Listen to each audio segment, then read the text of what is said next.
In this video, we're gonna look at the top online sales coaches in 2026 and see exactly why some of their frameworks are starting to crack in the modern economy. Over my career, I've personally closed more than 20 million in sales online, made 7 figures in sales commissions, and invested more than 6 figures into my own sales education. So I know exactly what translates to cash and what's just internet hype. Because the reality is a lot of these sales gurus are brilliant marketers, but when you go to test their actual techniques in the field, they fall short. We're gonna start off with Myron Golden. Myron Golden has built an absolute empire when it comes to offer architecture and specific sales tactics. Some of Myron's advice has incredible value, and he is an absolute expert and guru when it comes to framing premium offers online from 10,000 up to 100,000. What's great about his approach is he's focusing on selling value instead of price. And this has helped a lot of beginners positioning themselves as premium partners instead of just another salesperson online. However, the system isn't very flexible for a standard sales rep. It follows a very strict style that positions you as the absolute authority during the sales call, making everyone else irrelevant. Problem is, if your prospects don't know who you are and you're just selling from someone else, that's not going to work for you. Unless you have a massive marketing machine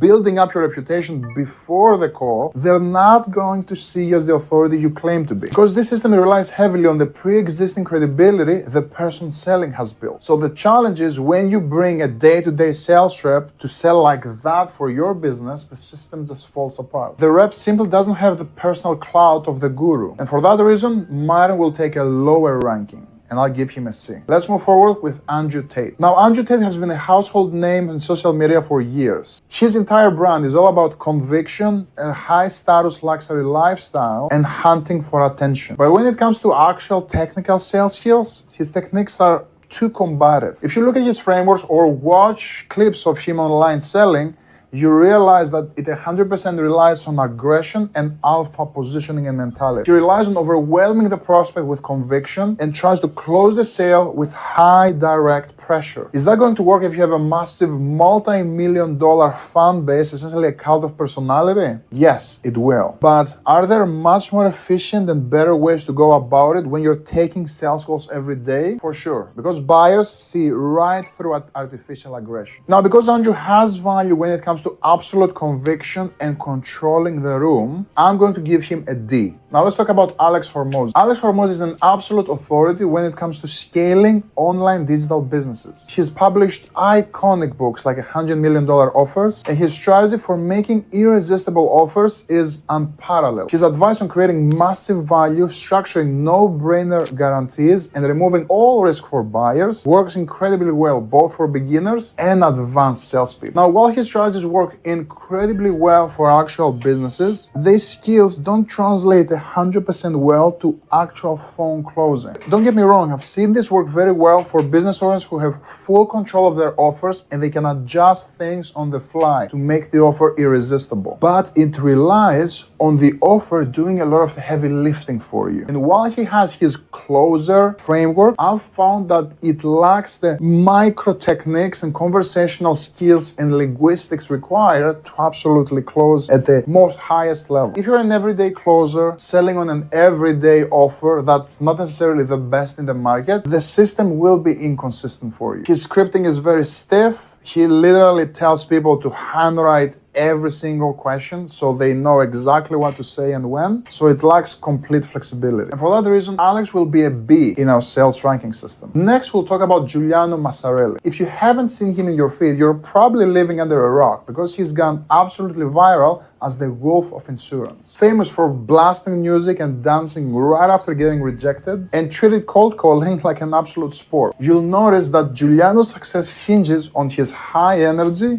and work ethic.